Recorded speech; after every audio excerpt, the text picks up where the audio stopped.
Mukama yebazibwe ese bazibwe mulungi zokubanga nyandukula ebirooto bye mwatadde mu comment. Nze brother Steven eno bagiyita Chosen Generation. Mukama twagala okwebaza olwakadde kano okuba ngenda okwanjandukula ebirooto bino nkola omutukuvu mwoyo okumanya amagezi n'okutegeera mwoyo okubikulirwa jangu otukulembere nyandukula ebirooto bino mu linnya erya Yesu Kristo omwana wa Katonda mulamu. Amiina. Ntandise naani ono Janet Jana agamba praise God brothers. Okay. Nze nalose nga naaba ebigere ku borehole naye nga tewali agasunda naye nga gayiika gokka. Nalose nga naaba ebigere ku borehole nga tewali asunda mazzi naye nga gayiika gokka. Nawe ekyoto kino kitegeeza ki? Mukwano gwange kyendowooza nti Mukama Katonda akugamba nti wetakuba nga weegayirira ku lw'amagenda go, okwenenya, okwetukuza amaaso ga Katonda ku lw'amagenda ge. Ebigere bikiikirira amagenda, amazzi gwekkirizingibwa mukwano gwange olina okuba nga oyitamu. Ebigere kyamaze okuba nga gajja nga tewali agasunda, ekisa kya Katonda mukwano gwange, ekisa kya Katonda kyowe kiri kimala. The grace of God is abundant. So wegayirire ku lw'amagenda go, wenenye, wetukuze mu maaso ga Katonda. Mukama agenda banga afikisinga buli kintu kyonna. Amisani na Mutebi Joyce.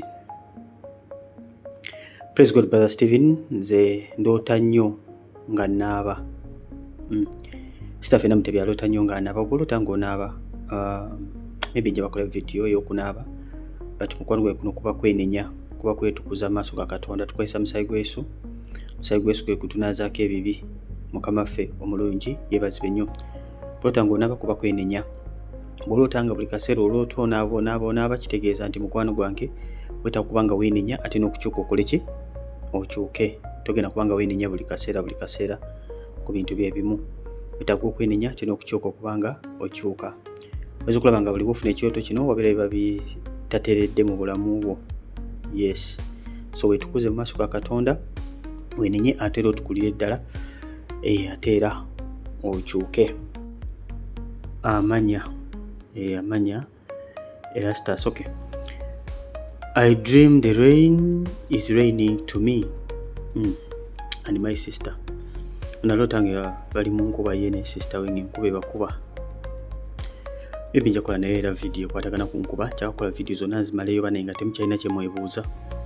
Nga buli kimu kyonna kye mulota musakinga busakizi ku YouTube ngoba ng'osooka nga okifuna. Tukoze video eziwererako ddala. Kubanga tonaba kujja kubuuza kirooto kyo sooka okibere ku YouTube nsanga twakuddamu dda. Nkoze video ziwererako ddala more than 100. So olota ng'enkuba bakuba kisinzira enkuba eweefaanana. Most of the times enkuba ekiikirira mukisa.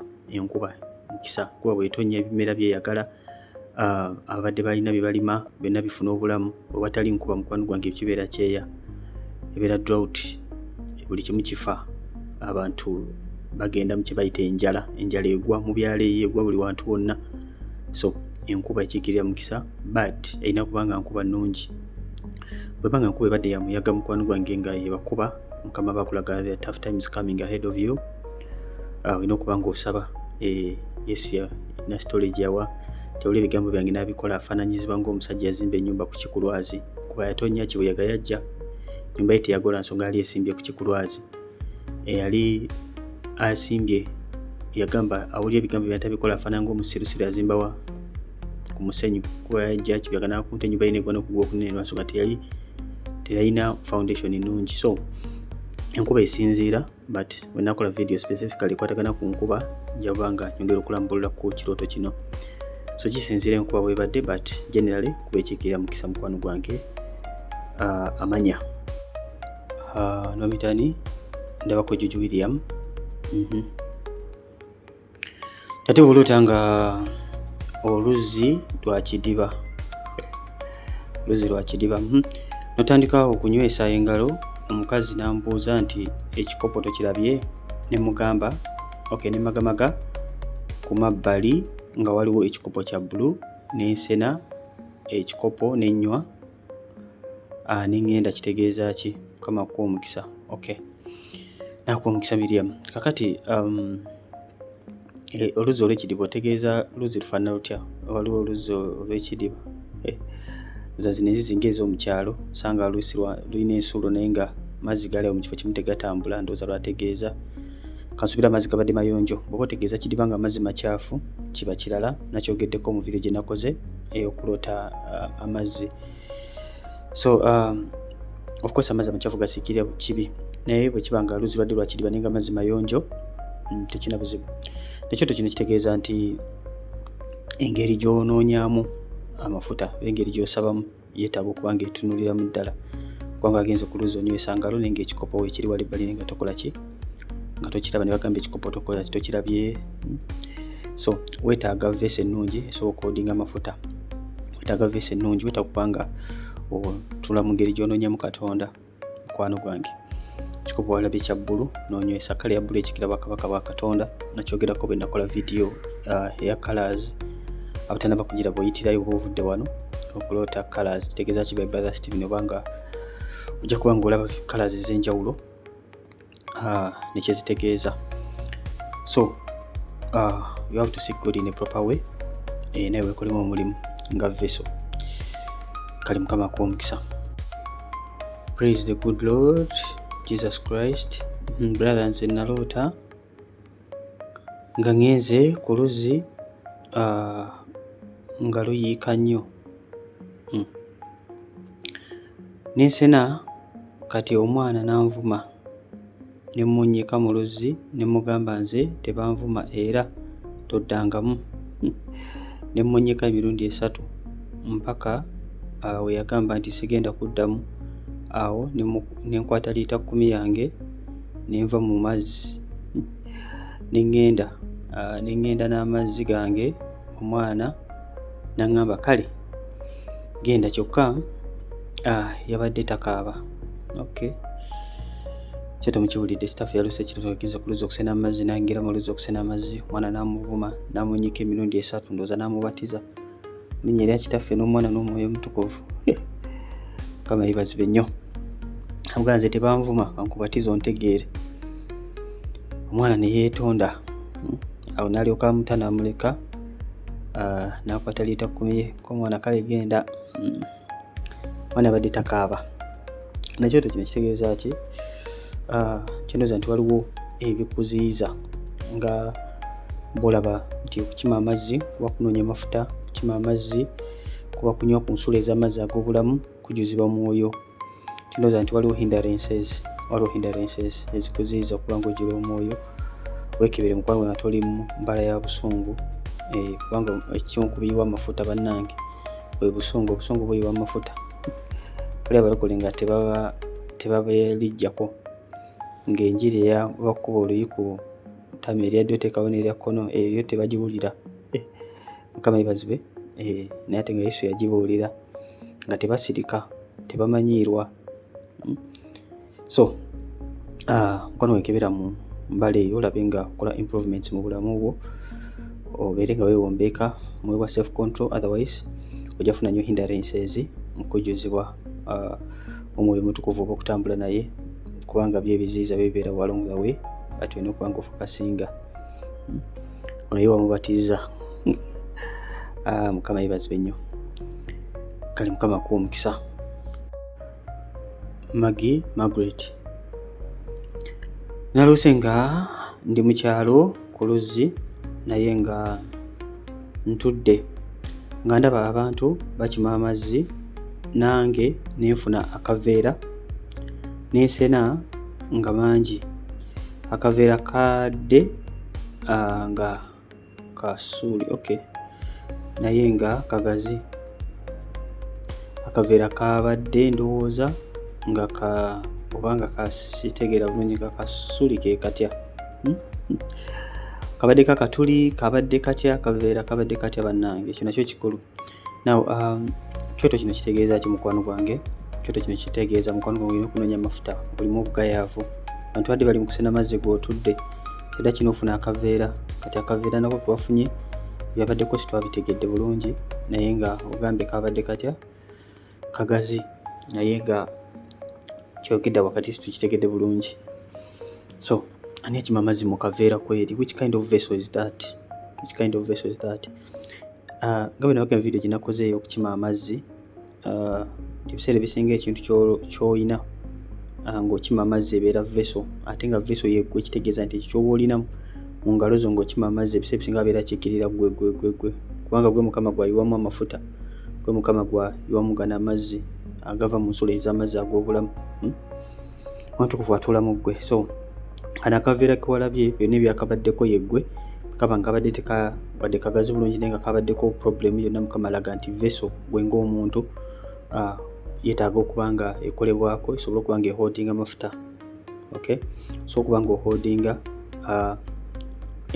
amazzi gano agava Omwoyo Omutukuvu, so okuba nga oholdinga amafuta g'ofuna gwe vessel. So oba weetaaga okuba nga weekolemu omulimu, so okuba nga ofuuka reserve ennungi, storing amafuta obulungi, weetaaga ogakozeseza, weetaaga okulwana entalo ng'osobola okuba nga olwana nga amafuta g'omwoyo gali. Otherwise bwekuba nga vessel gy'olina ke kaveera ddala, salina amafuta gaba gajja kuyiika, wetuuka ogeetaaga nga temuli, nga oli mukalu wekkalu. So weekolemu omulimu, vessel gikolemu omulimu, oba okiyita kukireringa kikireringe, so okuba nga oholdinga amafuta. Namaganda Shamim agambye praise God Brother Stephen, ate okulota nga osena amazzi mu bidomola ebitali bibyo. Nina kyogeddeko mu video gye nakoze okusena amazzi, ng'osenera abantu abalala amazzi. Mukwano gwe kintu kiba kyakuyambako bantu balala mu nsi ey'omwoyo, either mu kwegayirira, either mu bawa amagezi, either mu buliwo kubasomesa, kuba kubayamba okulaba ng'osenera abantu abalala amazzi. But olabanga ebidomola badde oseneramu amazzi nga gabadde gago naye ng'osenera mu bidomola by'abantu balala, gwe nga tewabadde na kidomola naye ng'osenera mu by'abalala, mweyagala okuba ng'osenera agago, mukwano gwange weetaaga okuba nga weekolamu omulimu, weetaaga okuba nga weekolamu ki omulimu, okuba ng'osenera bidomola by'abalala, gwe nga tolina vessel mugenda kuba ng'osenera amazzi, mukwano gwange. Naye bw'oba nga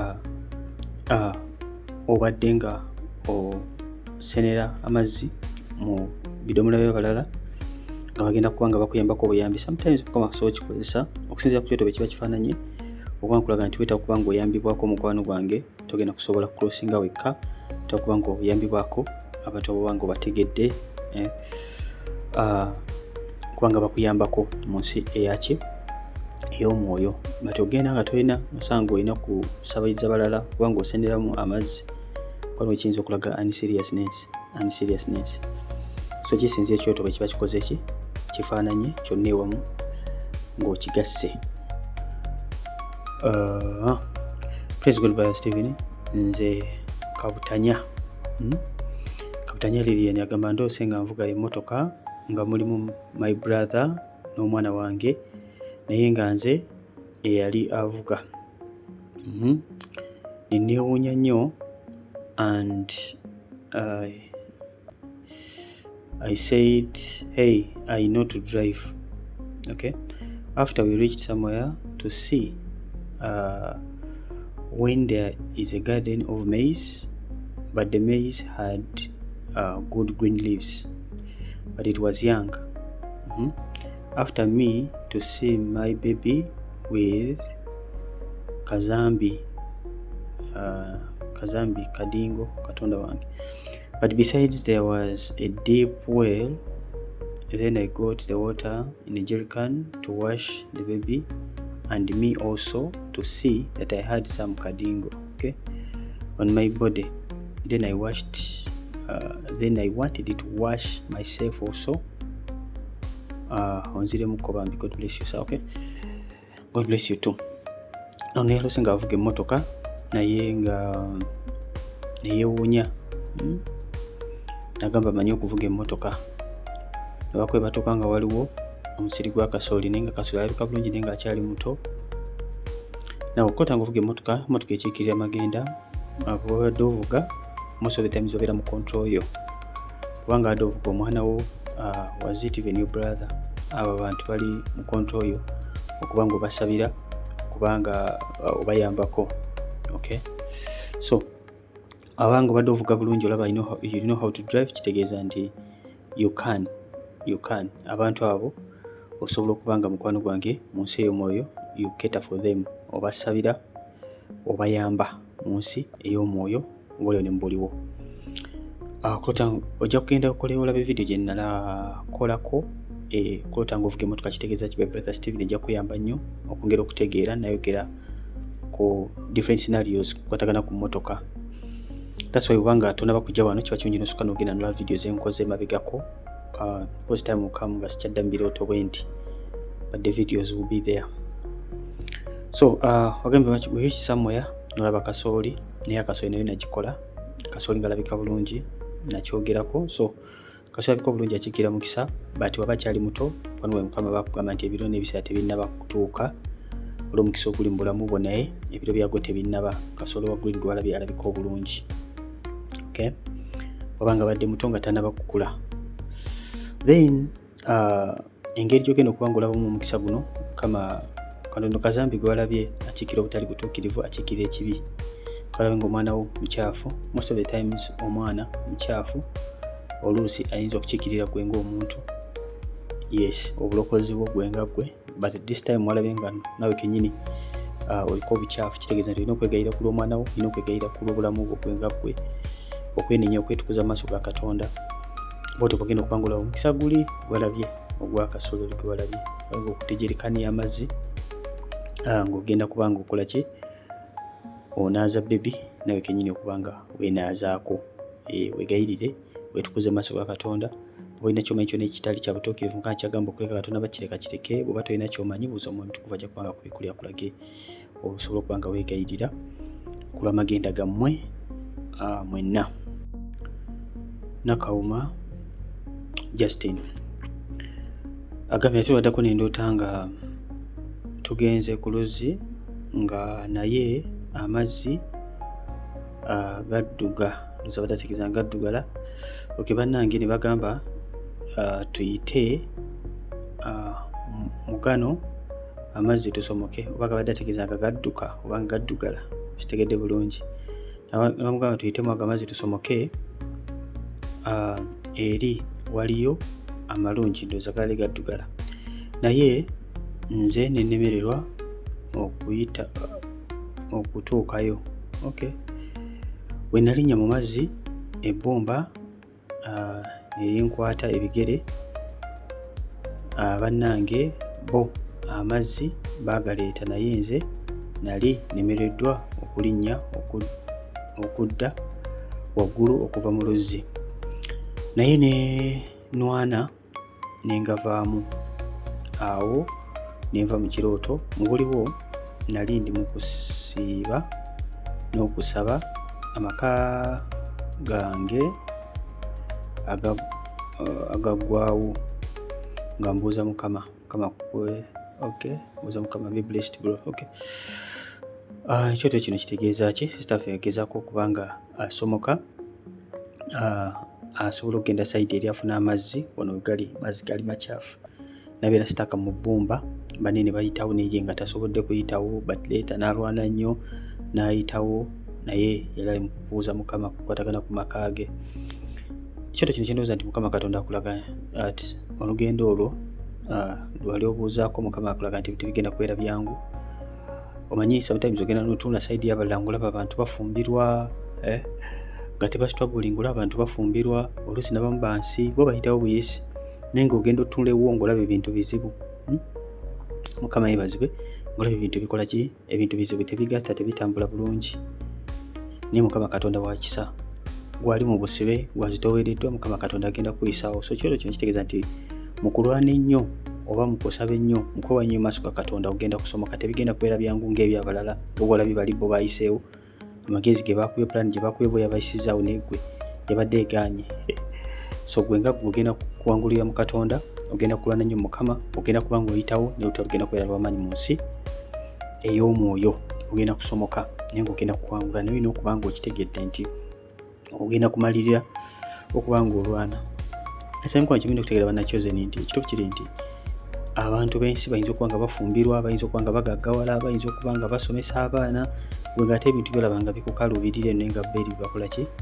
Bibagwira ne weebuuza n'ogamba ate kati bane busibe nabaki obuli ku nze. Buli muntu abeerako obusibe, abantu abeerako obusibe obubika ebyenjawulo, nabo bateeka okuba nga balina bye bayita bw'otamanyi. Abantu bonna bayinza okuba nga bazaala nga kibangwira naye nga waliyo oyo atazaala nga bwe busibe bw'alina.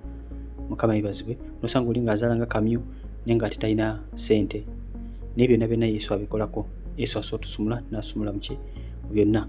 Kati gwe ekikulya ekigenge ky'olina ky'oleeta eri Yesu kyajja okudiiringa nakyo. Teweegombanga bantu bansi ate todanga mabega. Christine Namuwonge agambye praise God brothers and sisters, abuuzizza ku mmwe okulota nga ngudde mu kabuyonjo ate ne nejjayo, naye natidde nnyo but mukama wange my boss ye yantutte mu kiyigo okunnaaza era mukama wange ye yannaazizza nga bw'aŋŋamba you'll be okay, don't worry. Kyoto kino kitegeeza ki? Now okugwa mu kabuyonjo kuba kugwa mu kibi. Kuba kugwa mu kibi. Wadibanga waliwo ekibi kyobadde weesuddemu. All decisions zokoze nga zikusola mu kibi and you withdraw. Naye Mukama Katonda ayinza okuba nga alaba nga weeraliikiridde ng'omutima gwo gutidde, ongera n'okola ekintu nga Mukama Katonda oba anansonyiwa, Mukama Katonda oba ananziriramu, Mukama Katonda oba anampadoninga, ng'otidde nnyo. Nabagamba nti ebiseera ebisinga Mukama akozesa nnyo babboosi baffe mu birooto nga bali presentinga ye nga ye. Mukama Katonda yagenda okukunaaza, yagenda okukutukuza, agamba teweeraliikirira, buli kimu kigenda kubeera bulungi. Abamu Katonda mulowoozaako nga taata omukambwe akutte omuggo oguswanyola buli muntu yenna. Katonda waffe wa kisa, Katonda waffe ayaniriza buli muntu yenna, buli ajja gy'ali tamugoba. Azirongazo omutima gwo gwonna oguleese eri ye tozze ng'oli mu kwosa. Bw'oba ng'oli ozze maaso ga Katonda okwenenya with your sincere heart, Katonda tali kugoba. Okujjako ng'ozze muduulira buduulizi, manyi waliwo enjawulo y'okwenenya n'okuduulira Mukama. Nja kujja mbayigirize okwenenya olunaku lumu. Naye bw'ojja eri Mukama, no matter what you have done with a sincere heart and you repent and you say Mukama kino siriddamu kikola, Katonda aba comfortinga. So for this one, eno li assurance okuva ewa Katonda kyagenda kukunaaza, agenda kukutukuza, agenda kukola bulungi. Shouldn't worry about anything. Ate byonna agenda kuba nga abijja mu maaso ge, agenda kulaba ng'omwana. So kino kiraga ku acceptingibwa, kukomezebwawo mu maaso ga Katonda. Nayiga Mirabo agamba atya, praise God brother Stephen and all chosen generation. Naloose nga ndi waffe mu kyalo ewa maama, kyabadde kiro nga kuliko enzikiza. Okay, kizikiza.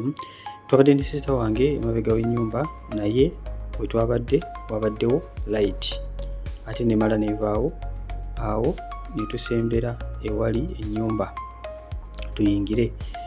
Twalabye omusajja ng'ayambadde ekiwale kiyulifu ng'ayita we twabadde. Sister wange n'aŋŋamba twekweke kireme okutulaba era kyayitidde mabega wa bathroom. Okay. Ono ali waka waabwe, kizikiza kikutte, bali waliwo ekitangaala ate bavuddewo. Sajja ne kijja kyambadde ekiwale kiyulifu, ekweke balimu kiraba, light wali yavuddewo. Anyway, kyoto kino kitegeeza ki? Ekizikiza kikira amaanyi ga sitaani, kikira amaanyi g'emizimu g'omubi. Okay?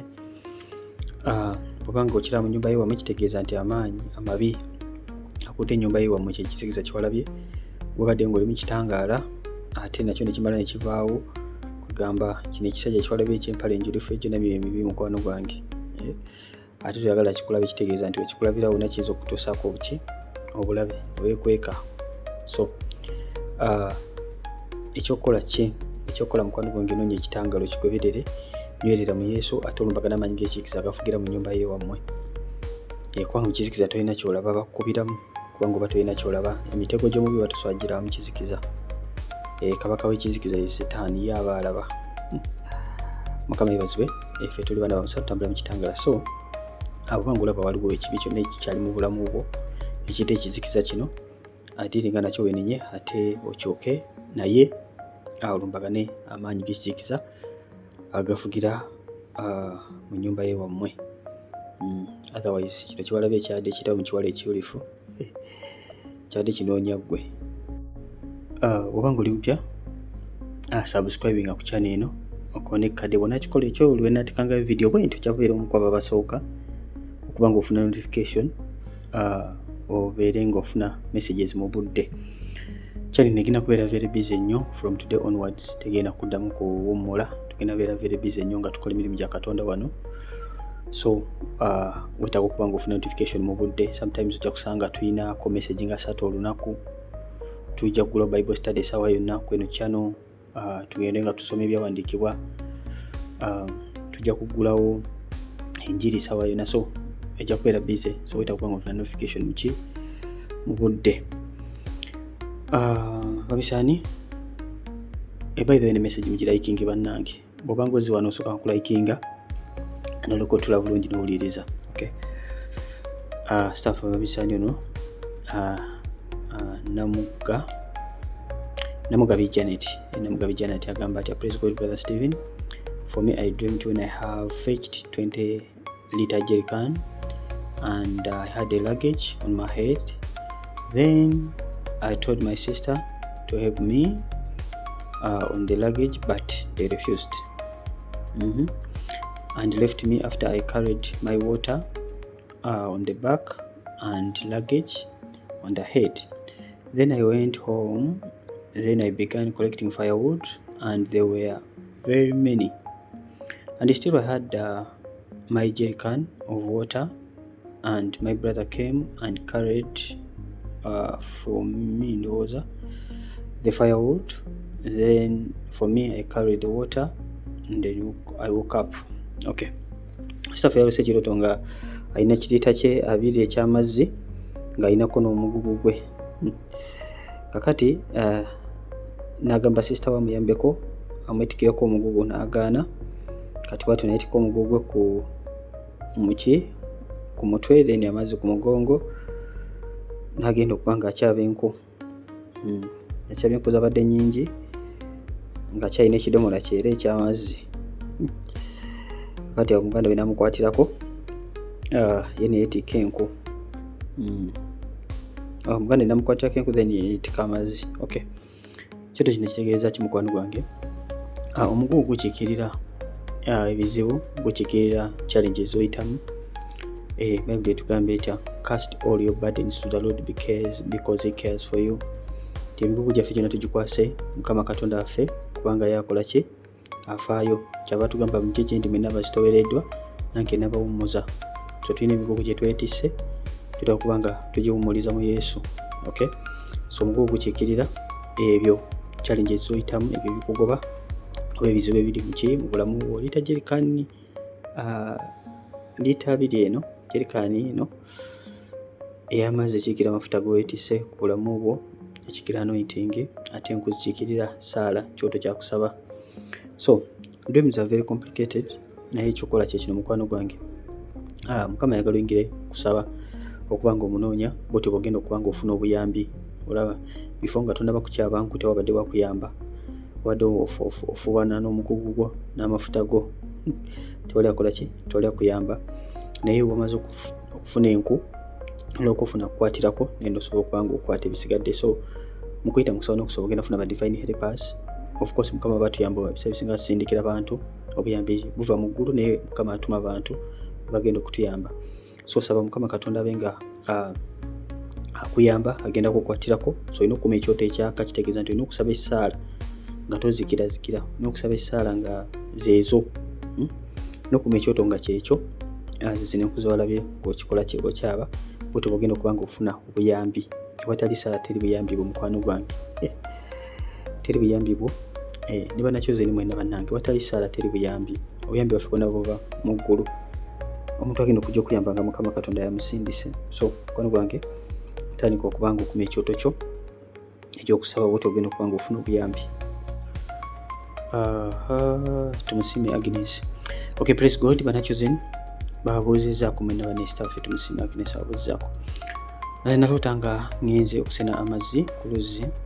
Nali nina 2 jerrycans of 10 liters.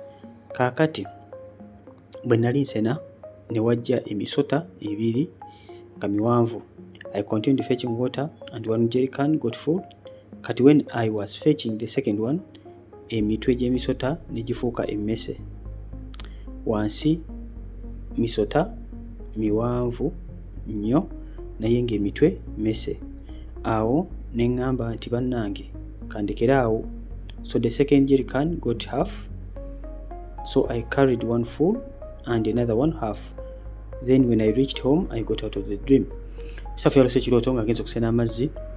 Yabadde ne bulita 12 bwe yagenza okusena amazzi n'asukka n'asena akamu.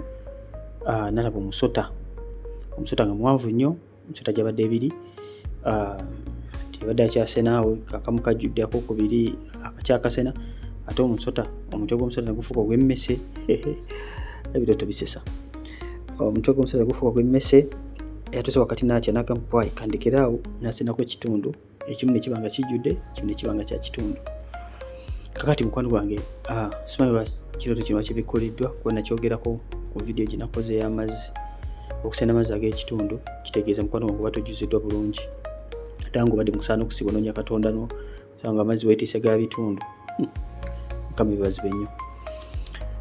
Kyendoza ku kirooto kyo kino mukwano gwange waliwo hindrance ezikulemesa okuba nga ojjuzibwa omwoyo. Ebiwala bibino emmese, emisota ng'onamanyi gakizikiza mukwano gwange. And most of the times emisota egitambulira ku mazzi gitambulirako omwoyo gwe bayita ogwa Jezebel, marine spirit, omwoyo okuva mu nnyanja wansi ogubabuza okwataakinga okulemesa okuba nga ojjuzibwa amafuta. The spirit of Jezebel, omwoyo guno okulemesa kutya okuba nga ojjuzibwa amafuta. So okuleeta ebintu mu bulamu bwo, oluusi ebirowoozo ebibi, oluusi emboozi embi, oluusi ky'ozolaba, enzigi z'obugudde zonna ezitambulirako obuki ogusota guno ogwa Jezebel ogutula ku mazzi amangi. Mukama waffe omulungi yeebazibwe. Nabagamba omusamba guno nakolako vidiyo ya Jezebel nayigizako ku mwoyo gwa Jezebel, so gino so giraba. Nagamba omusamba guno tegukolagana gwokka, gukolagana n'emyoyo emirala ng'ebiri, omwoyo gwa seduction n'omwoyo gw'okwaka. So they are 3. Mukama yeebazibwe nnyo. So wandibanga waliwo hindrance mukwano gwange ojja kubanga osaba Mukama ajja kwongera okubanga kubikuli obanga Jezebel oba guno omwoyo okulemesa okubanga ojjuzibwa amafuta obanga waliwo emirimu emirala. Nenga manya nti ne bahindrance okulemesa okubanga ojjuzibwa mwoyo wa Mukama emira wakati awo. Eno tabukire guno omusota mutabukire n'osaba n'onoonya Katonda n'okola improvements olina okubanga okola ojja kubanga ojjuzibwa mukwano gwange. Nobabuyita Faith Nakku. Thank you so much, Brother Stephen. Mine was buying water from the tap with my babysitter auntie. But she was very happy and the water was very clean and was coming on high speed. Then she told me that we shouldn't buy many things because this money we have to bring it at your home. It was like we were going to have a party at home kwa Njula. Mukama ibazibwe nnyo. Okay, staff yaluse kirooto nga agula amazzi ne housemaid we, naye nga housemaid we musanyufu nnyo. Amazzi gabadde mayonjo ate nga gajja ku speed. Nagamba zino sente tulina kugula bingi kubanga tugenda kubanga tuzitwala ewaka. Ngagamba kyeka badde balina party probably okwanjula. Anyway, okugula nabagamba ebiseera ebisinga buli obanga okugula ekintu mu nsi ey'omwoyo kuba kusasula mutango. So amazzi golabye ng'ogula n'oguba mutango olina okuba ng'osasula osobola okufuna party eno gye wabadde okola ki olaba eno wansi. Kubanga tunaba kutuuka ku ddaala eryo ebiseera ebisinga amakulu gabeera geego. Oluusi Mukama so kikozesa nga illustration just okay, but obeera buli amalungi akaba gagenda okujja naye olina okuba ng'osasula omutango. Okusasula omutango kuba kuyita mu kusaba na kusiiba kunoonya Katonda. Si byangu emikwano, kunoonya Mukama si kintu kyangu. Kiringa ekyangu just kusaba kusiiba nesi kyangu. bangi bagwamu amaanyi, bangi babivaako, ate nga obuwanguzi bwaffe bwonna buli awo. So amagezi genja okuwa, weeyawule, noonya Katonda nga bakyayinza okulabika, kyonna kyoyagala kinoonyeze Mukama. Mukama Katonda agenda kweta amawulire amalungi mu nnyumba yo, mugenda kulaba essanyu, mugenda kusanyuka, mutenda agenda kusanyuka. Ekitiibwa kya Katonda kigenda kuba nga kigulumizibwa era kigenda kuba kirabisibwa mu maka go. Mikwano muzikize mberekereze, obanga oli mpya subscribing okone kade, mulakinga obubaka buno musharinge. Bana ntegeera ddala nti ebirooto bingi nnyo bye mumpeereza, bingi nnyo ebitannaba kuddibwamu, naye ebirooto byenziramu mbiddamu lwa nsonga mba njagala bala bayigireko. Ne bingamba nti olunaku lwamaze ebirooto byammwe sobola bimalayo. So amagezi genja okuwa Munachozen ali wano. Nkoze video eziwerako zisukka ne mu 10 eziriko, so kitutte essaawa nnyingi nnyo okukola video ezolabako. So kyolina okuba nga okola visiting channel buli kaseera, obe nga owuliriza, ojja kuba nga oyiga. Buli lw'onaaba nga owuliriza ojja kuba nga oyiga, otherwise kijja kuyamba nnyo okuba nga otegeera ebirooto by'olota n'amakulu gaabyo, okusinga okubeera wano okulinda ekyoto kimu, oluusi ne tutafuna mukisa oba okuddamu olw'akadde akatono ke tufuna n'emirimu gye tulina emingi. So Mukama Katonda abanjagalire, abansanyusize, abakole bulungi. Waliwo enamba awo mu comment esooka Eva. Buli video yaffe ojja kusanga comment esooka kubeerako enamba y'essimu. So tuweerezako message ku WhatsApp n'oba nga otujoininga ne tuba tuweereza mu Katonda. Tulina church group nnungi nnyo, eriko programs nnungi zijja kuyamba okuba nga okula mu nsi ey'omwoyo n'okuweereza Katonda. Ejja kuyamba nnyo. Enamba ensi mbeera nayo mikwano. So mbeere bulungi, mweraba.